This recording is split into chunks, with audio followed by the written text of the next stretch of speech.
on in here, girl. Oh, it's so good. This is the best party I've ever been to. She just said she's terrible at darts.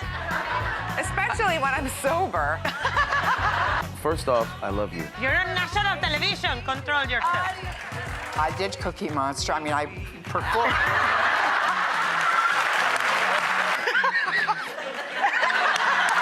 We thought that was just between me and Lily, but it's okay. I want to ask a very serious question, even though it sounds stupid. Do you have any granny panties? No. Has the vice president ever cooked anything for you? No. Not one. They never worked a grill, nothing? No. So do presidents change diapers or do you veto? Yeah, there's more moving parts than there was when I was a dad. I would make a terrible president. I was going to say. Are you ready? No.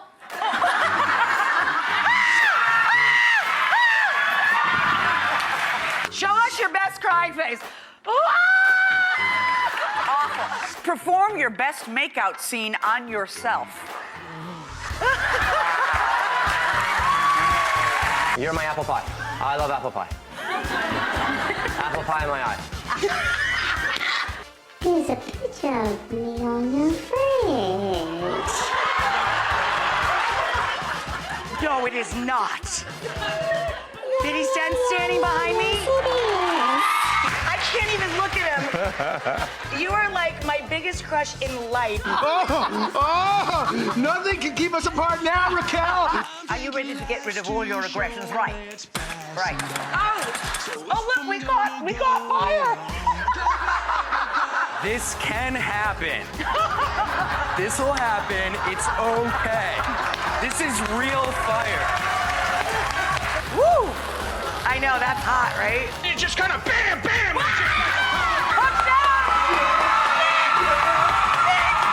my God! My God! This is the best day ever! I love that I work at a show where I said garlic and one lady goes, yay! I love that people cheer for food here. It's so cute. And that might be what's for dinner tonight. I screwed up already. I just got Hello. It's because they loaded me up on wine before I got to sit down. It's National Wine Day. Cheers, everyone. Cheers. Centane. They never asked me to come on National Underwear Day. There's a reason for that. You know, centane is a toast that means 100 years in Italian. My husband and I were married in Italy. And my friend Donna, she heard us saying over and over again at all these occasions, centane, centane. So she mixed it up with another Italian word, cingale, which means wild boar. Wild what? Boar. Oh, like, okay. Okay. Different. That's different. Big tusks. Furry pig. Giant furry pig with tusks. So cingale means a whole lot different than, hey, 100 years. Right. So 100 boars, maybe? No, she comes to our house and she stands up to make a toast to my husband and she's, cingale! And we're like, okay, wild boar. I'll drink to now that. whenever we drink our favorite wine, which is Brunello di Montalcino, we say, cingale! We say wild boar at our table. I love it. I'll drink to that, too. If you were going to drink to the career or the life of Rachael Ray, you'd have a lot to drink to. So take a sip now, and then I'm going to ask you a question. So we know you for, I was going to say, we know you for so many things. You have a 2-page business card. It's like, a lot of people will say 30-minute meals. A lot of people will say actually, let's talk about your talk show. And then we have something new, too, that's debuting, right? Or it's relatively new. Well, this is kind of the year of 10 for me. And I can't believe how busy I must have been 10 years ago. But this year is the 10th birthday of my adopted daughter, my pit bull, Isabu. It is the 10th, thank you. Woo. Or thank you for thanking her. It is the 10th anniversary of my marriage to my husband, John. It is the 10th anniversary of our daytime talk show.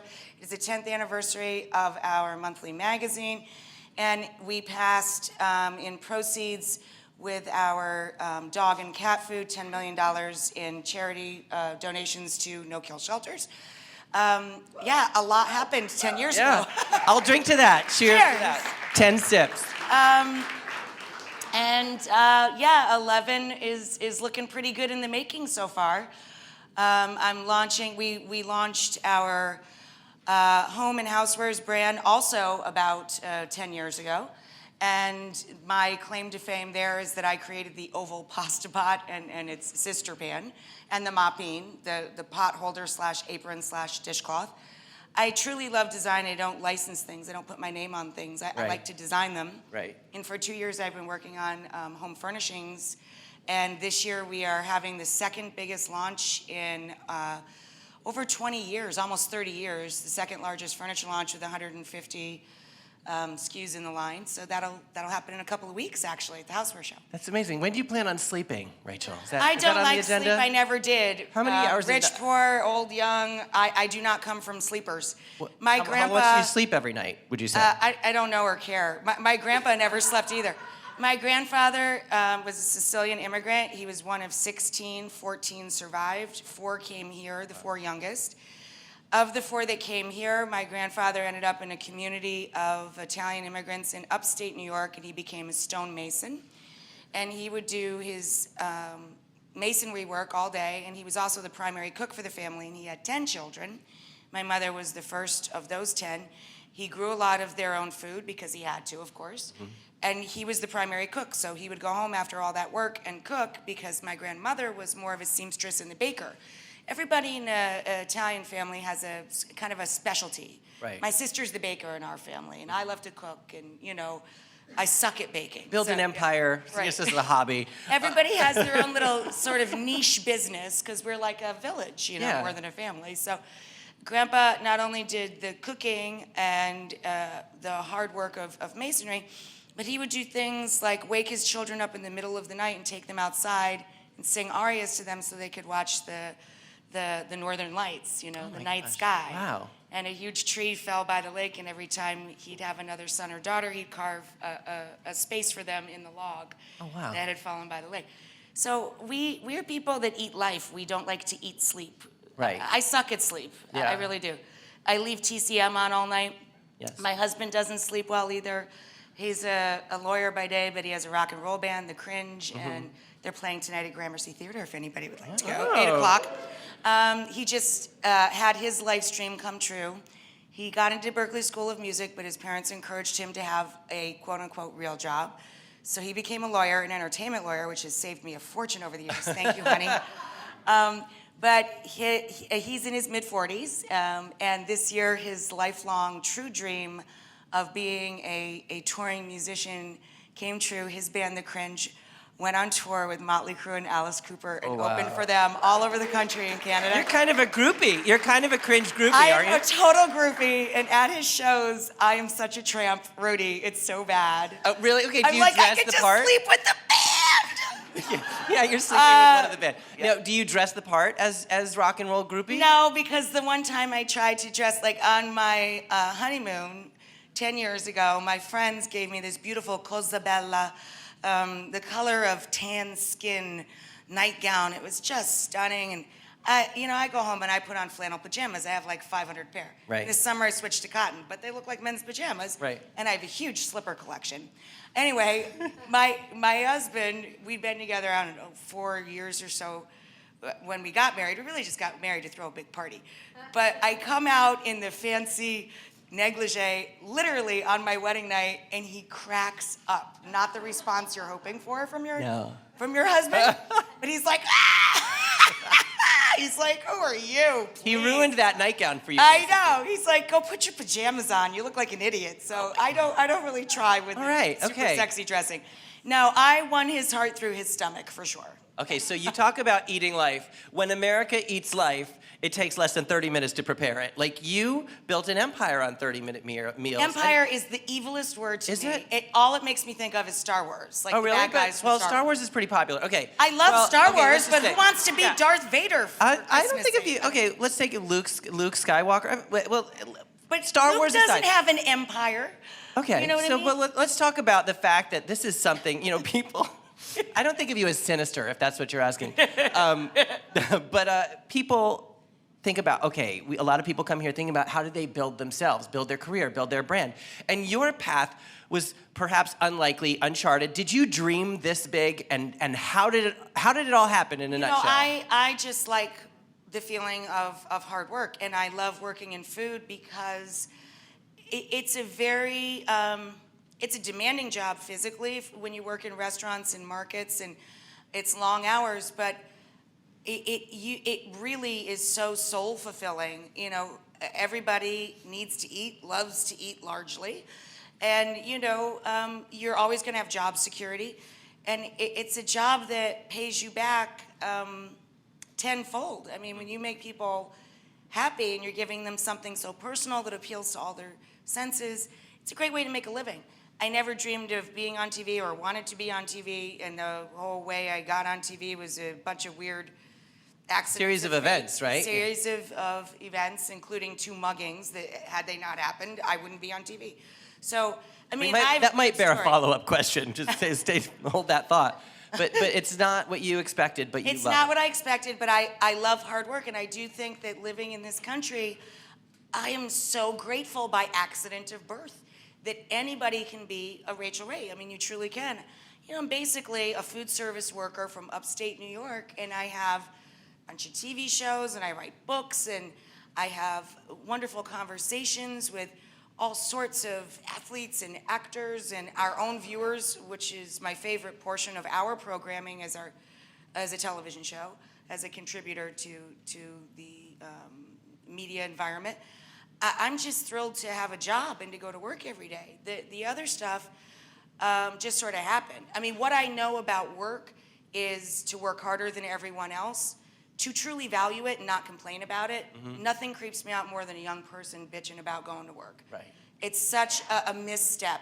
We You gotta have to value work itself. And when you go to work, if you go with that ethic that you just love the feeling of putting in a good long day, mentally, physically, or both, whatever your job requires, you'll A, get noticed, B, opportunities will present themselves to you, Mm-hmm. and then C, the next step is really just to take the work seriously, but not take yourself too seriously. Right. Like, who wants to have a coworker that takes themselves so seriously? Right. Be lighthearted and forgiving when you make a mistake, but go back and keep working hard. And, keep an open mind about your vision of you. Yeah. I can't stand watching myself, hearing myself. I'm never on TV in my house because it freaks the dog out. She thinks I'm trapped in there. Yeah. And it's not what I go to work for. I go to work to service the customer, whether it's in a magazine or a book form or online or on the TV show. I'm there to show people a fun, easy way to be adventurous at dinner time. I'm there to facilitate hopefully meaningful conversations and content with people that we consider celebrities or people that are ourselves, our next door neighbors and our friends. I mean, I'm there to be a conduit. That's my job. It's never about me or the act of having celebrity or fame or any of that stuff. And quite frankly, money creeps me out a little bit because, I give it away as fast as I can, Yeah. brother. Yeah. Yeah. Between animals and our Yummo organization, I just think you have to give back as much as you're lucky enough to get out. What is the one food you just can't stand? Well, I've learned to, first of all, I will eat anything on a bet. Like when I was a kid, the Anything Judy Blume what? book, On a bet? On a bet. Okay. When I was a kid, the Judy Blume book, the How to Eat Fried Worms, came out, Mm-hmm. and I would eat a worm if you gave me $1. Really? Like for real. Minus the Lady- frying. You just like raw. Just right carpaccio? Well, I'll eat it twisted. I don't care. Worm? Whatever. Wow. And whatever. People eat sushi and sashimi. What's the diff? It's true. So about a year ago, I was saying that in an interview, and we were outdoors at this event, and a lady said, "I'll give you a quarter to eat dirt." I did. Really? I will eat anything for $1. Okay, so maybe or I a should nickel, rephrase the question. because I'm fiercely competitive. Right. But when I was a kid, we did not grow up with mayonnaise, and there's something that creeps me out about shelf-stable eggs. That creeps me out. Yeah. Now- What about salad dressing versus Well, mayo? if I make the aioli, It's an important question. If I make the mayo, I will cook with and use the mayo, but I have to make it. It can't Okay. come out of Not out of a bottle. a vessel that's been sitting there. It Got just it. freaks me out. Okay. It's like it should be in the refrigerator. I've been thinking about the difference between worms and sushi, and I think it's the rinsing. I think the worms get rinsed. Like sushi gets a good rinse. Dirt is good for you, man. It improves your immunity. Okay, All that, right? I'm Your down with immune that. I'm down with it. Okay, so I love it. We're tackling the hard questions here at AOL Build. What is the one food that you could eat all the time? Not on a dare, just for you. Mine's pizza. I could eat pizza. For me, even bad pizza is pretty good pizza. Well, I lived in Denmark for 3 months once, and I had no kitchen, so I lived on tomatoes, bread, wine, and cheese, so I guess I could do that. Yeah. I did. Yeah. I love pasta. I could certainly live on spaghetti. I'd have to run a lot more than the 6 miles I currently do to get rid of it if I ate it every day. But, I'm pretty easy. And if, I try not to throw around, what could you live on every day, or, what's what just food you delicious? crave or hunger. No? Because so much of the work that I do for kids is about feeding people that are truly hungry. Right. It always kind of creeps me out when you go to those ultimate questions. Right, What could okay. be your last meal?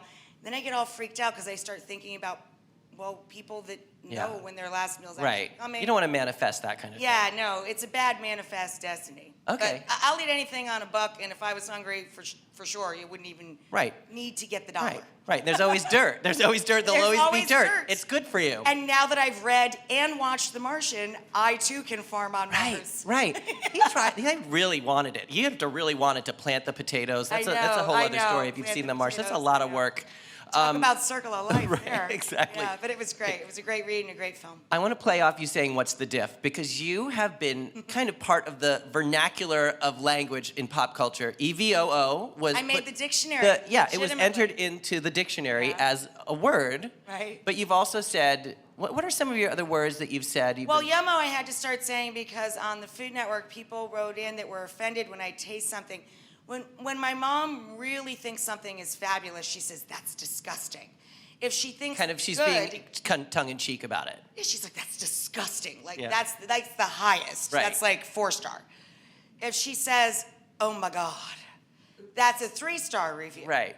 So on the show, when I started 30-Minute Meals with my Scripps, our family, work with Scripps too, our Food Network brothers and sisters 15 years ago, if I tasted my own food, there was no one else there to talk to. I talked to myself and said, oh my God, that's so delicious. Some people were offended that I used the word God in describing how delicious something was.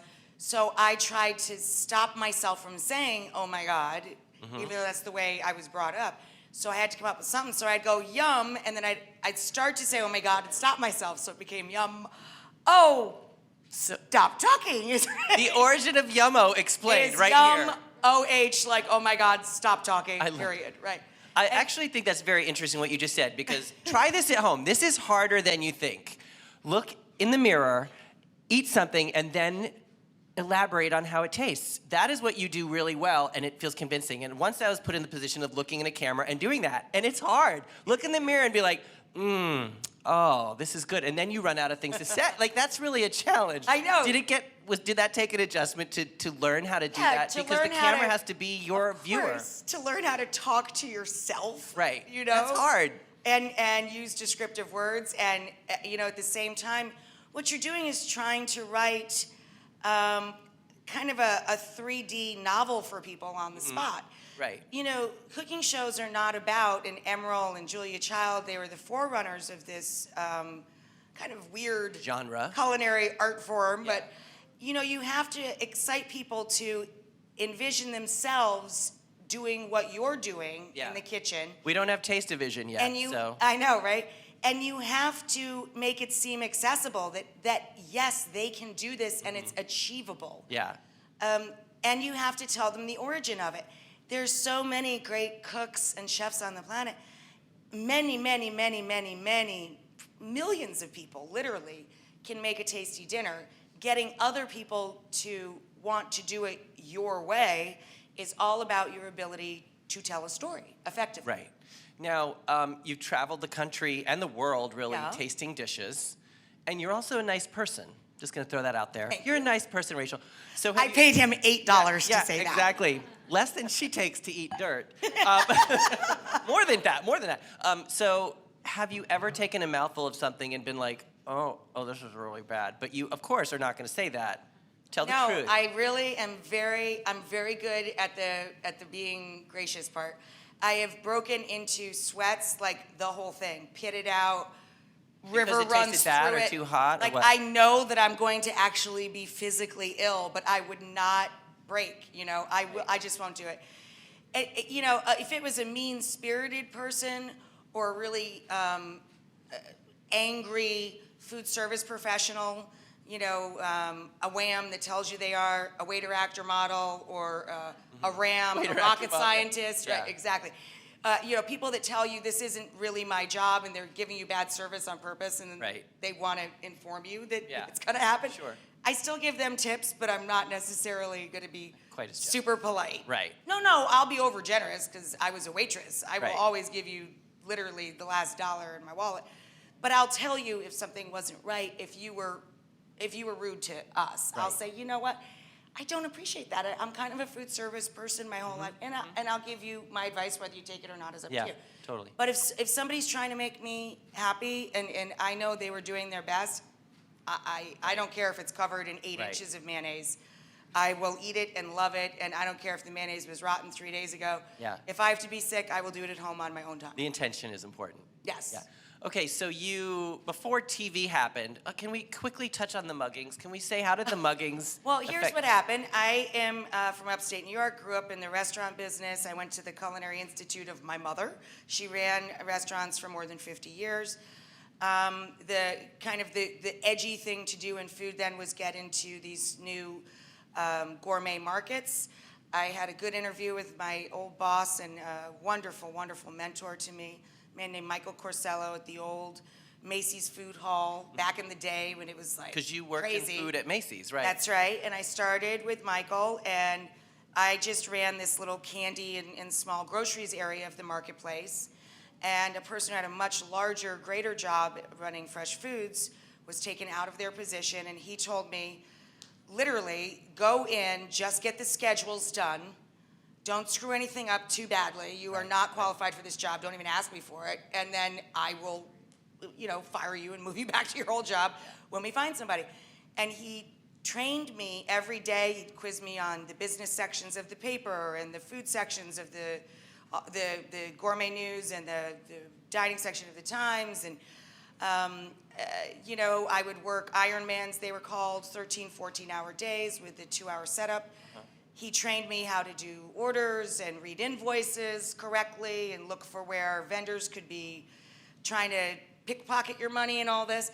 And I became a really good gourmet market manager. I got to keep my job, and when Michael left, he went to build Whole Foods and all sorts of other great gourmet projects all over the country, and tried to take me with him. And I was offered a job in Washington, D.C., but I was a new driver, and I was scared of the Beltway, so I didn't take the job. So I stayed in New York, and he hooked me up with one of our vendors, Joe Musco, who was running Agata and Valentina, and I became his store manager and buyer there, and it was a great home. I loved it. I worked 100 hours a week, and you couldn't get me out of the place. And Joe and Agatella, his wife, were the same. We lived there. We loved our life. And Joe and Agatella were very sweet, and they would drive me home if it was 11 or 12 at night because they'd worried for me. And one night they didn't? No, they did, but I think that people in my neighborhood where I lived in Woodside, Queens, I think it was perceived that I had money, that I was getting out of a fancy Mercedes. Right. And his wife was in the front, so I was in the back, so it looked like I was you being were like driven. the limousine service. Right. Yeah. So a Target. guy came in behind me, and I apologized because you go through the first door, you got to find your key and open the second door. Oh, God. And I apologized to the kid, and I said, "I'm so sorry, I can't find my key. Just give me a second." And he shoved a gun in my back. Ooh. And I freaked out, and I pepper sprayed him. It was on my token holder. We had tokens back. Even in with the a older gun, you times. pepper sprayed.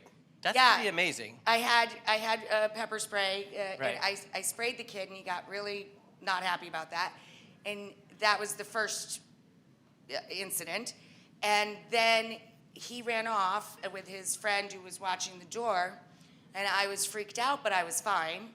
He came back a week later and beat me up because What he part was of not pepper? happy. Oh, he was bitter, and this is a revenge. He was a little mugging. bitter. A revenge Right. mugging. Then after So- that, I quit, but I worked for months and months for Joe until he felt comfortable. Okay. And during that time, I also broke my ankle, so I was working out.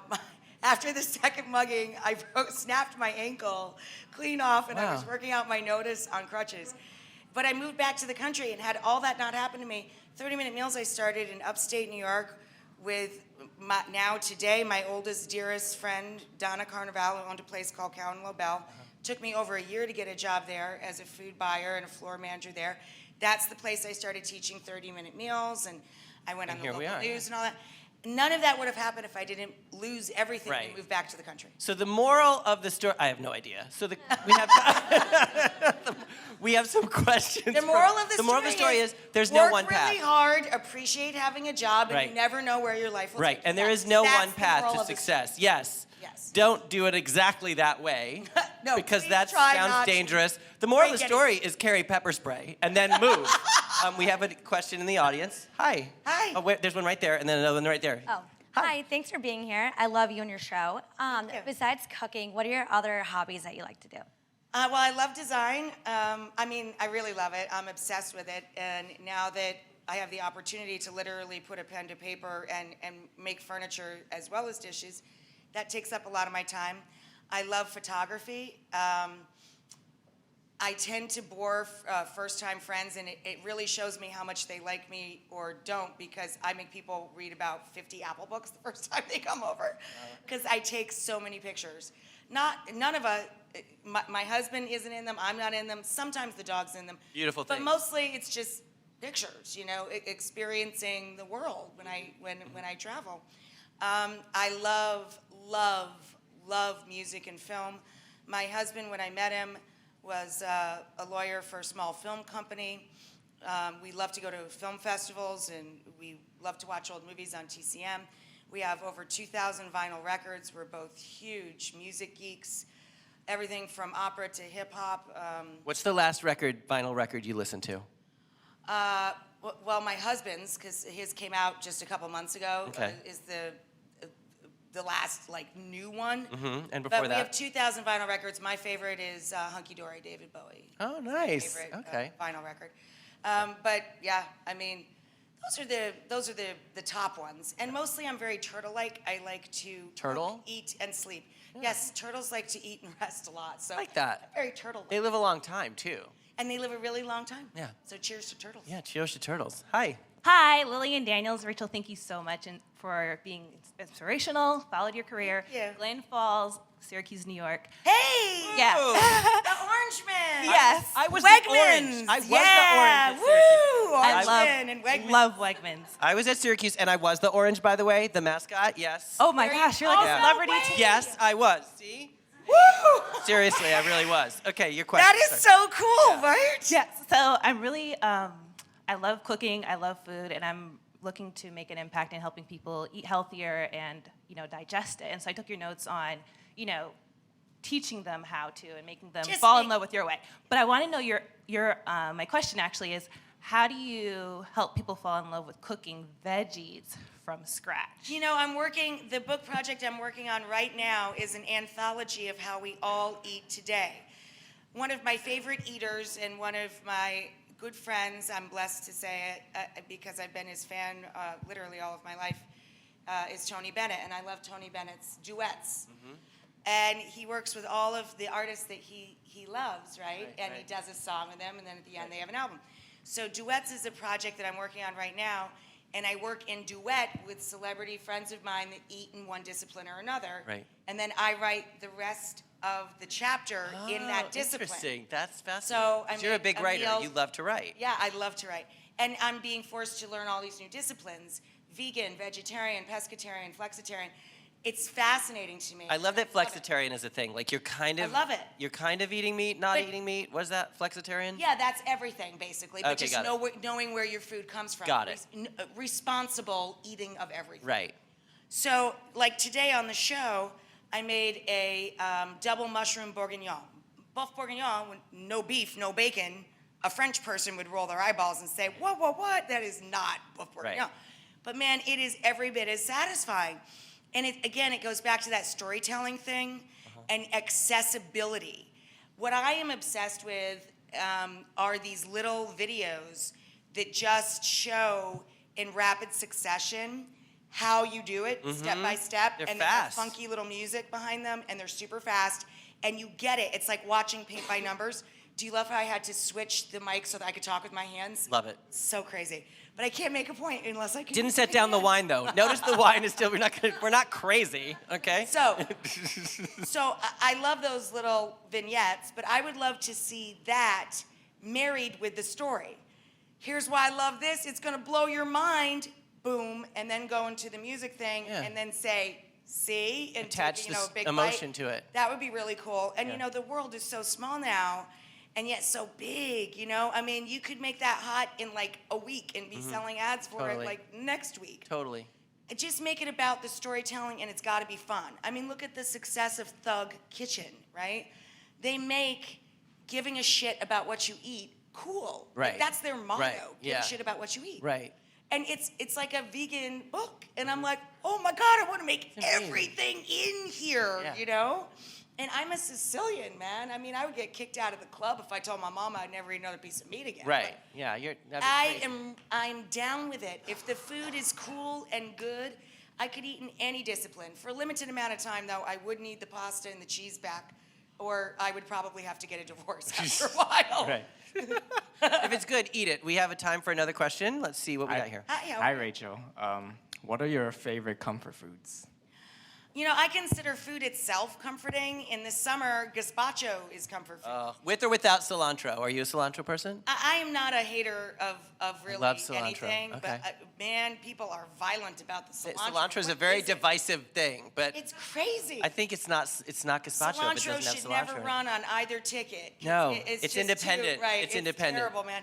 Yes, I can eat some cilantro, but I don't go heavy-handed with it. And a great tip, if you don't like cilantro or you think you don't like it, is to cut it with a little bit of mint, like a 2-to-1, and it takes the ebb off. The thing that makes super tasters, it's an actual definition for people that have a certain structure of taste buds, makes super tasters not taste the soapy, quote unquote. Right, factor some of people cilantro. say it tastes soapy. If they cut in. They're wrong, mint. but I know. they say But that. to me, food itself is comforting, and that's why I love it. It connects generations. It can transport you to any place you've never been. It's the way to anybody's heart or soul. It's instructive. It's inclusive. It's a beautiful thing. I think food itself, whatever your discipline or diet, can comfort. And the most meaningful moments I have with people that respect our work as a television show or as a magazine or that enjoy the books are when they're coming up to me and saying that they were sick or they haven't felt real well or they were dealing with chemo or long-term drugs that take away hunger, and that our programming and our materials can make them hungry again. Right.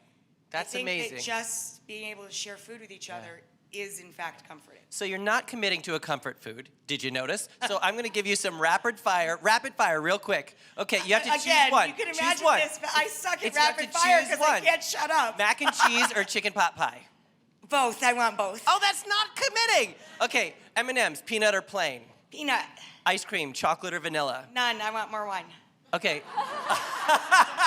All right, I surrender. Okay, Or the dark chocolate gelato at Il Buco. It's like insane. What? Say that. What? It's like black, super dark chocolate from Il Buco. Okay. It's Oh, insane. up on yeah. Leaker. It's insane. Leaker. Okay. Insane. Duly noted. You kind of cheated again, but I'll let it go. Okay, we have time for one more question. Okay. And where is that question? Hi. Hi, Rachel. How are you? Hi. Great. I was wondering, what kind of dish would you suggest for a date, like if you were cooking together? Good Well, question. Valentine's Day. My first meal that I made with John, we made a simple Italian roast chicken and brown butter balsamic ravioli. It really depends on what your date loves. If they're a meat and potatoes lover, steakhouse meal, get a good cast iron skillet, get it seasoned, sear the steak on both sides, finish it in the oven, and make a burst tomato sauce to pour down over it. You can get that recipe at our You can get that pot down one block, too. I know you the store right on the side street on I 8th, always 9th. think a big bowl of pasta with 2 forks is like endlessly romantic. I mean, it started with 2 dogs, but who doesn't love Lady and the Tramp? And it just Right. works. You know. What's the most disastrous dish you've ever made? Is there one that comes to mind like, oh my God, what a nightmare this was? Bread and coffee. If I make Coffee? if I toast bread, I set it on fire, including on the television show all the time. Yeah. I'm not allowed to toast bread on my show.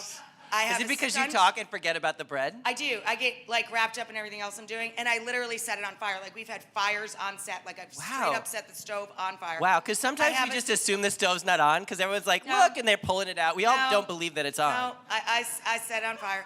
And I have a stunt toaster. Her name is Jeanette. She's You have a amazing. stunt what? Toaster. She toasts all of my God, you buns. don't do all your own toasts? Your own I do stunts? none of my own toasting. None.